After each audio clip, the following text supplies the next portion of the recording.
Good morning. Welcome to another week in our digital classroom. Today we are reading chapter 11 of The Thief of Always, so let's go over the vocabulary. The first word is encounter. An encounter is an unexpected event or meeting with someone, like when you encounter someone you weren't expecting to. Vex means to cause distress or worry. Content. If you're content, you're satisfied. And the last word is exasperated, which means very irritated or frustrated. So let's go to chapter 11. Chapter 11 is called Turnabout. Neither Lulu nor Wendell were around the following day. Mrs. Griffin said she'd seen them both before breakfast, and then they disappeared. So Harvey was left to his own devices. He tried not to think about what had happened the night before, but he couldn't help himself. Snatches of conversation kept coming back, and he puzzled over them all day long. What had Jive meant, for instance, when he'd told Harvey that turning him into a vampire was not so much a game as an education? What kind of lesson had he learned by jumping off a roof and scaring Wendell? And all that stuff about soul stealers and how they had to be served? What did that mean? Was it Mr. Hood and Jive had been was it Mr. Hood that Jive had been speaking of? That great power they all had to serve? If Hood was somewhere in the house, why hadn't anyone, Lulu, Wendell, or himself, encountered him? Harvey had quizzed his friends about Hood, and the same story from them both. They'd heard no footfalls, no whispers, no laughter. If Mr. Hood was indeed here, where was he hiding and why? So the beginning of this chapter shows the theme again coming out of good versus evil, right? And in this case, it seems that evil is creeping its way in and might be winning a little bit, So let's keep going. So many questions, so few answers. And then, as if these mysteries weren't enough, another came along to vex him. In late afternoon, lounging in the shade of the treehouse, he heard a yell of frustration and peered through the leaves to see Wendell racing across the lawn. He was dressed in an anorak and boots, even though it was swelteringly hot, and he was stomping around like a madman. Harvey shouted to him, but his call went either unheard or ignored, so he climbed down and pursued Wendell around the side of the house. He found him in the orchard, red-faced and sweaty. "What's going on?" he said. "I can't get out," Wendell said, grinding a half-rotted apple underfoot. "I want to leave, Harvey, but there's no way out." "Of course there is. I've been trying for hours and hours, and I tell you the mist keeps sending me back the way I came." "Hey, calm down." "I want to go home, Harvey," Wendell said, close to tears now. "Last night was too much for me. That thing came after my blood. I know you don't believe me." "I do," said Harvey. "Honest, I do." "You do?" "Certainly." "Well, then maybe you should leave too, because if I go, it'll come after you." "I don't think so," said Harvey. Now remember, Harvey's saying "I don't think so" because he was actually the monster scaring Wendell last night. "I've been kidding myself about this place," Wendell said. "It's dangerous." "Oh yeah, I know it seems like everything's perfect, but—" Harvey interrupted him. "Maybe you should keep your voice down," he said. "We should talk about this quietly, in private." "Like where?" said Wendell, wild-eyed. "The whole place is watching us and listening to us. Don't you feel it?" "Why would it do that?" "I don't know," Wendell snapped. "But last night I thought, if I don't leave here, I'm going to die. I'll disappear one night, or just go crazy like Lulu." His voice dropped to a whisper. "We're not the first, you know. What about all the clothes upstairs? All the coats and shoes and hats? They belong to kids like us." So I'm going to stop there for a second. A lot of you in the questions in the chapter where they were looking for Halloween masks and costumes picked up on the fact that the clothes had belonged to the children that had visited in the past and that maybe they had died or disappeared. So it seems like Wendell is really at his breaking point. And Harvey right now is staying pretty calm, which is impressive. So let's see what happens. Harvey shuddered. Had he played trick-or-treat in a murdered boy's shoes? "I want to get out of here," Wendell said, tears running down his face. "But there's no way out." "If there's a way in, there must be a way out," Harvey reasoned. "We'll go to the wall." With that, he marched off, Wendell in tow, round to the front of the house and down the gentle slope of the lawn. The mist wall looked perfectly harmless as they approached it. Be careful, Wendell warned. It's got some tricks up its sleeve.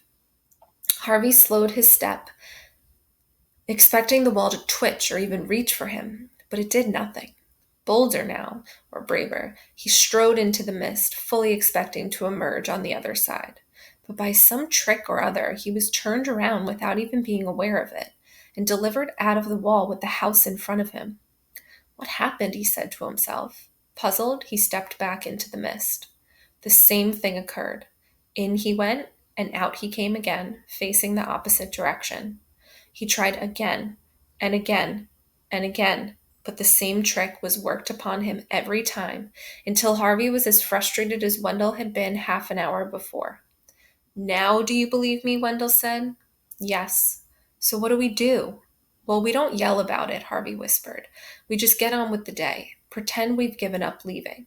I'm going to do a little looking around. He began his investigations as soon as they got back into the house by going in search of Lulu. Her bedroom door was closed. He knocked, then called her. There was no reply, so he tried the handle. The door was unlocked. Lulu, he called. It's Harvey.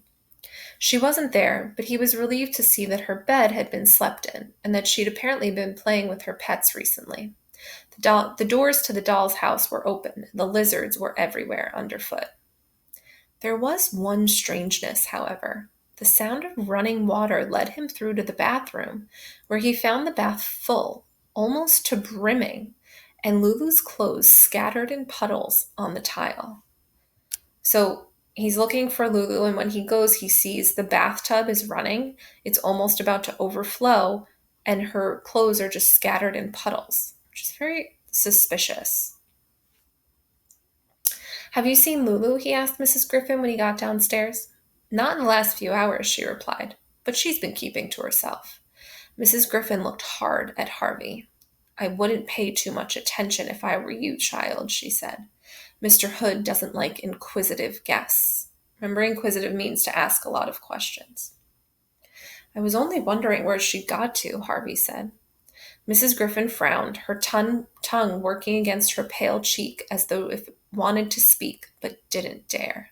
So it's almost like she wants to say something right now, but for some reason she's holding back. Anyway, Harvey went on, deliberately goading or baiting Mrs. Griffin. I don't believe Mr. Hood exists. Now you be careful, she said, her voice and frown deepening. You don't want to talk about Mr. Hood that way. I've been here.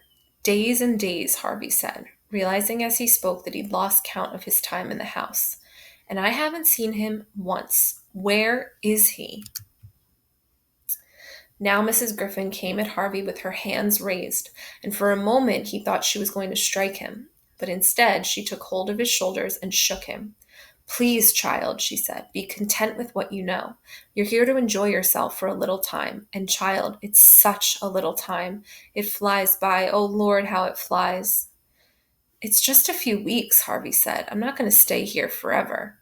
Now it was he who stared at her. Or am I, he said. I just want to draw your attention to what Mrs. Griffin says here.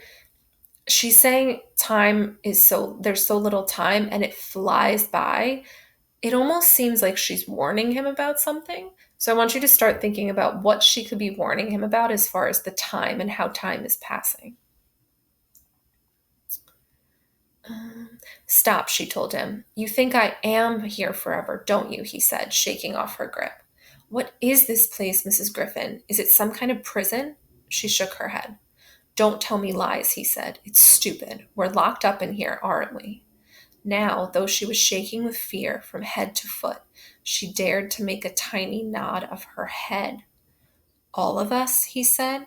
Again she nodded. You too? Yes, she whispered. Me too. And there's no way out. Believe me, if you try to escape again, Karna will come after you. This is a big moment because Mrs. Griffin, for the first time, she's been bottling up everything she wanted to say to Harvey, and now she finally just told him that they're all stuck here. Karna, he said, remembering the name, So believe me, if you try to escape again, Karna will come after you. Karna, he said, remembering the name from the conversation between Jive and Mar. He's up there, Mrs. Griffin said, on the roof. That's where the four of them live, Rictus, Mar, Karna, and Jive. You know, I've met them all except Karna. Pray you never do, said Mrs. Griffin. Now listen to me, Harvey. I've seen many children come and go through this house, some of them foolish, some of them selfish, some sweet, some brave. But you are one of the brightest souls I have ever set eyes on.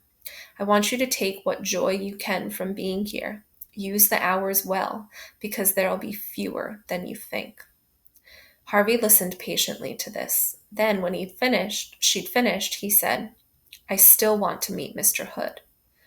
Mr. Hood is dead, Mrs. Griffin said, exasperated by his persistence. Dead? You swear? I swear, she replied, on the grave of my poor Clue Cat, I swear. Mr. Hood is dead, so don't ask about him ever again. This was the first time Mrs. Griffin had ever come close to giving Harvey an order, and though he wanted to press further, he decided not to. Instead, he said he was sorry for bringing up the subject and wouldn't do it again, and then left her to her secret sorrows. That's really interesting. I wonder if Mr. Hood is, in fact, really dead.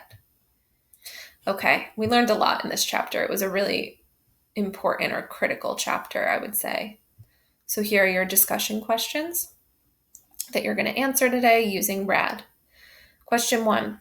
The mood of the story has changed since Harvey first arrived at the holiday house. So this is a two-parter. How has the mood of the story changed, like the feeling of the story, and what events caused it to change? Okay, authors can change the mood in many different ways, and one of them is by different events and descriptions of events and feelings and setting. So tell us, how has the mood changed in the story and what caused it to change? You might want to start by saying before it was blank and now it is blank, and then you can list some of the reasons why it's changed. Question 2. Compare Harvey and Wendell's reactions to not being able to leave the house. So when they're trying to get through the mist and Wendell's really upset, this is a two-part question also. How is each boy handling this situation, and what does it tell you about them? So I want you to tell me, how does each boy handle not being able to leave, and what traits can you infer based on their reactions? Okay. Looking forward to your answers. Today was a really good chapter. So enjoy. Bye, guys.